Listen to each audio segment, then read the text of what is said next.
శ్రోతలకు నమస్కారం. కథాపుస్తకంకి స్వాగతం. ఈరోజు మనం శ్రీ కొక్కెరగడ్డ లక్ష్మణరావు గారు రాసిన అమ్మ రాజీనామా అనే కథను విందాం. ఈ కథ 2019న నెలవంక నెమలిక సాహిత్య మాసపత్రిక వారు నిర్వహించిన కీర్తిశేషులు శ్రీ గోలి వెంకటరామయ్య స్మారక పురస్కార కథా విభాగ పోటీల్లో సాధారణ బహుమతి పొందిన కథ. ఇక కథలోకి వెళ్దాం. అమ్మ సంగతి ఏం ఆలోచించారు అంటూ ఆ నలుగురిని ఉద్దేశిస్తూ అడిగాడు రాఘవయ్య. ఆలోచించేదే ఉందంకుల్, అమ్మ కూడా మాతో పాటే చెప్పాడు పెద్ద కొడుకు రామం. అన్నయ్య సమాధానమే మాది కూడా అంటూ చెప్పారు కృష్ణ, రాజు, రవిలు. బావుందర్రా, నలుగురు మీ మీ ఉద్యోగాల రీత్యా పట్నంలో ఎక్కడెక్కడో ఉంటున్నారు, ఏ ఇద్దరూ ఒక్కచోటే ఉండట్లేదుగా అనన్నాడు రాఘవయ్య. అయితే ఏంటంకుల్, రాఘవయ్య కేసి చూస్తూ అడిగారు ఆ నలుగురు అన్నదమ్ములు. అదేనర్రా, అమ్మని ముందుగా ఎవరు తీసుకెళ్తారు అంటూ సూటిగా ప్రశ్నించాడు రాఘవ. ఆమె నలుగురు కొడుకులు ఏం చెప్తారా అన్నట్టుగా గదిలో నుండి కిటికీలోంచి బయటికి చూస్తూ అనుకుంది. తన భర్త బతికుండుంటే తనకి స్థితి పరిస్థితి దాపురించేదా అనుకుంది పార్వతమ్మ. సరిగ్గా 10 రోజుల క్రితం భుజంగం గుండెపోటుతో మరణించాడు. భుజంగం పార్వతమ్మలకి 4 కొడుకులు. భుజంగం చేసేది ఆఫీసులో చిన్నపాటి గుమాస్తా ఉద్యోగం. జీతం తక్కువ, ఖర్చులు బాధ్యతలు ఎక్కువ. అయినా భుజంగం డబ్బు కోసం ఎప్పుడూ ఎవ్వరినీ చేయి చాచింది లేదు. తమకున్న దాంట్లోనే సర్దుకుపోయే తత్వం భుజంగానిది. రాఘవయ్య భుజంగం కంటే పై స్థాయిలో ఉన్న ఉద్యోగి. ఆయనకి 2 పిల్లలు, అంతో ఇంతో ఆస్తి కూడా ఉంది. అయినా అప్పులు ఆయనకి తప్పలేదు. భుజంగం అప్పులేనివాడు అధిక సంపన్నుడు అన్న పెద్దల మాట నిన్ను చూస్తే నిజమనిపిస్తోందయ్యా అని అప్పుడప్పుడు రాఘవయ్య అంటూ ఉండేవాడు. నాదే ఉంది సార్, ఎవరి పిడికిలి ఎంతో అంతే డబ్బు చేతికి దక్కుతుంది, సంపాదనకి అంతు ఏముంది సార్, సంతృప్తి ఉండాలే కానీ అంటూ నవ్వుతూ అనేవాడు భుజంగం. భర్త ఎంత సంపాదించినా భార్య ఒబ్బిడి చేస్తేనే సంసారం సాఫీగా సాగుతుంది, లేకపోతే ఇబ్బందులు తప్పవని భుజంగం ఉద్దేశం. అందుకు ఆ క్రెడిట్ అంతా పార్వతమ్మదేనని భుజంగం ప్రగాఢ నమ్మకం. పెద్దాడి పై చదువుకి పార్వతమ్మ తన నగలనిచ్చింది. చిన్నాడి చదువుకి పుట్టింటి వాళ్ళిచ్చిన పొలం ఇచ్చింది. మిగతా 2 చదువులకి భుజంగం ఉద్యోగంపై పీఎఫ్లో లోన్ పెట్టాడు. అలా వారి తాహతకు మించిన చదువులు చదివించారు. 4 కొడుకులు ఉన్నత కొలువుల్లో చేరేలా చేశారు. ఉన్నదంతా పిల్లల భవిష్యత్తుకే ఊడ్చేసి ఆ దంపతులు మాత్రం అద్దె ఇంట్లో కొలువు తీరారు. వాళ్ళిద్దరికీ రేపెలా బతకాలి అన్న భయం లేదు. ఉన్నత ఉద్యోగాల్లో కొలువు తీరిన కొడుకులు ఉన్నారు అన్న కొండంత భరోసా ఉంది కాబట్టి. కానీ కాలం ఎప్పుడూ ఒకేలా సాగదు. అకాలంగా అకారణంగా కొన్ని పనులు చేసుకుపోతుంది. అదే భుజంగం మరణం. ఇప్పుడు పార్వతమ్మ ఒంటరి. 4 కొడుకుల్లో ఎవరో ఒకరి పంచన చేరాల్సిన పరిస్థితి. రాఘవయ్య గారు అంటున్నారు, చెప్పండి, మీ 4 పెద్ద కొడుకు ముందు అమ్మని తీసుకెళ్తాడా అన్న ఆయన మాటలకి పెద్ద కొడుకు ఏమీ మాట్లాడలేదు. 2వ వాడి వంక చూశారు. వాడు పెదవి విప్పలేదు. 3వ వాడు 4వ వాడు ఇద్దరూ ఉలకలేదు పలకలేదు. ఆయన ఆశ్చర్యపోయారు. ఏమిరా, అమ్మను తీసుకెళ్తామన్నారుగా, ముందెవరంటే ఎవరూ మాట్లాడరే అన్నారు రాఘవయ్య గారు. 4 అన్నదమ్ములు ఒకరికేసి ఒకరు చూసుకున్నారు. ముందు నువ్వంటే ముందు నువ్వు అని వాదులాడుకుంటున్నారు. పార్వతమ్మ తన కొడుకుల ధోరణి చూసి నిశ్చేష్టురాలయింది.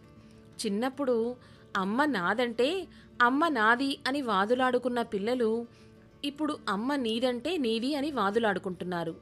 అప్రయత్నంగా ఆమె కళ్ళు వర్షించసాగాయి. భర్తని తలుచుకుంటూ, ఏమండి, మీరు అదృష్టవంతులు. కొడుకులు గొప్పవాళ్లని అనుకుంటూనే మురిసిపోయేవారు. వాళ్ల నిజస్వరూపం తెలియకుండానే చనిపోయారు, తెలిస్తే తట్టుకోలేకపోయేవారు అంటూ పార్వతమ్మ మనసులో అనుకుంది. రాఘవయ్య గారు తుఫాను ముందు ప్రశాంతతలా ఉన్న ఆ 4 మళ్లీ అడిగారు. ఎవరో ఒకరు ముందుకు రండని మళ్లీ చెప్పారు. ఆ 4 వాదనలాపి చర్చించుకుంటున్నారు. కొంచెం సేపటికి ఇలా అన్నారు. అంకుల్, నువ్వంటే నువ్వు తీసుకెళ్లమంటూ మేం ఒకరికొకరం వాదనలాడితే సమస్యకి పరిష్కారం లభించదు. కనుక ఈ సమస్యకి పరిష్కారం ఒక్కటే అన్నారు నలుగురు. ఏమిటా పరిష్కారం అంటూ అడిగారు రాఘవయ్య గారు. పరిష్కారం ఏమై ఉంటుందో అన్న ఆతృతతో చూస్తోంది పార్వతమ్మ. ఆ పరిష్కారం లాటరీ వేయడం అంటూ ఒకే మాటగా చెప్పారు నలుగురు. రాఘవయ్య గారు మళ్లీ ఆశ్చర్యపోయారు వాళ్ల విపరీత ధోరణి చూస్తూ.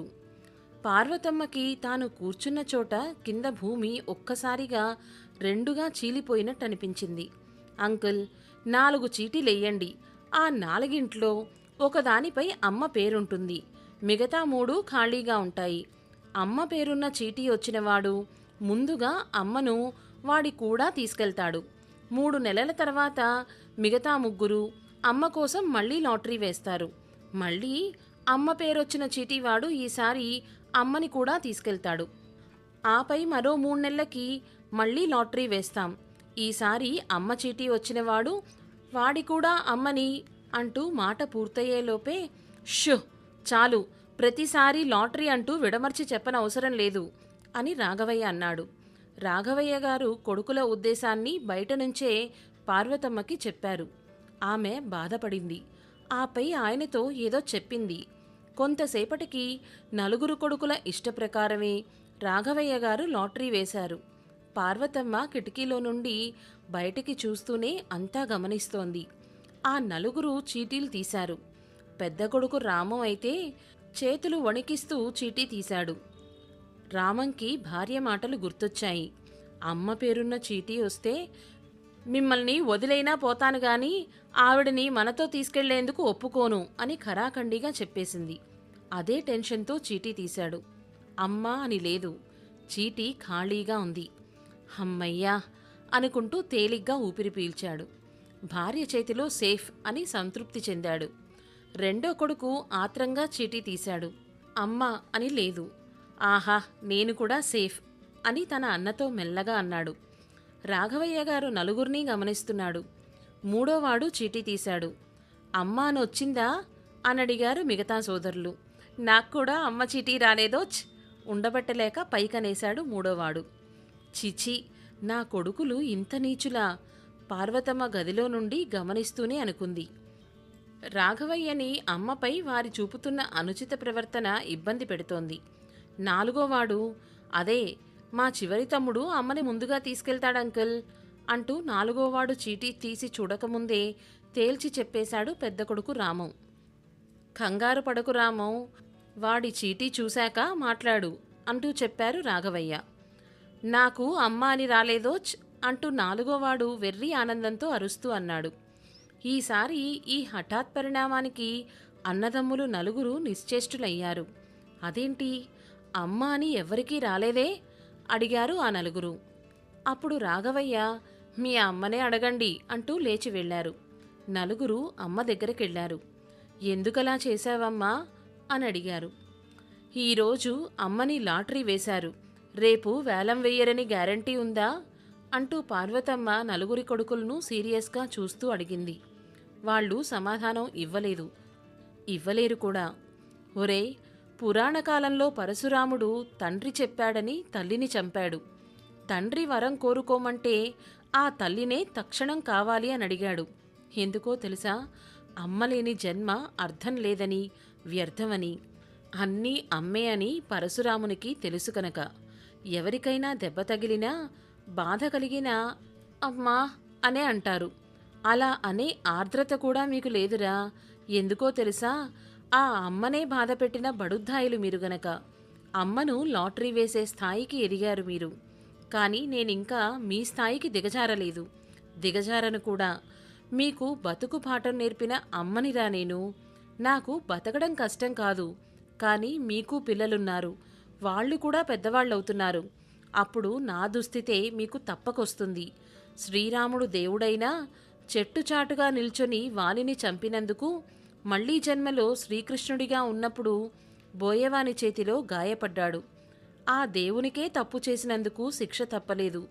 మనుష్యులైనా మీరెంత, మీ బతుకెంత? మీకు శిక్ష పడుతుంది, పడి తీరుతుంది. ఈ క్షణమే మీ అమ్మ రాజీనామా చేసింది. నేను తలుపులేసి పావుగంటకి తీస్తాను. అప్పుడు ఇక్కడ మీలో ఒక్కరున్నా ఈ అమ్మలో అమ్మోరం చూస్తారు అంటూ సీరియస్గా తలుపులు మూసింది పార్వతమ్మ. సరిగ్గా పావుగంటకి తీసింది. ఏ ఒక్కరూ లేరక్కడ. సమాప్తం. ఇదండి కథ. 10 మంది పిల్లల్ని ఒక్క తల్లి పెంచగలదు కానీ 10 మందిలో ఒక్కరు కూడా తల్లిని చూసుకోలేని విపరీత కాలమిది. ఈ కథ మీకు నచ్చిందా? నచ్చినట్లయితే లైక్ చేయండి, షేర్ చేయండి. మరిన్ని సందేశాత్మక, సామాజిక, వినోదాత్మక కథలు వినాలి అనుకుంటే కథాపుస్తకం ఛానల్ని సబ్స్క్రైబ్ చేసుకోండి. మీ అభిప్రాయాలను కమెంట్ రూపంలో వ్యక్తపరచండి. ధన్యవాదాలు.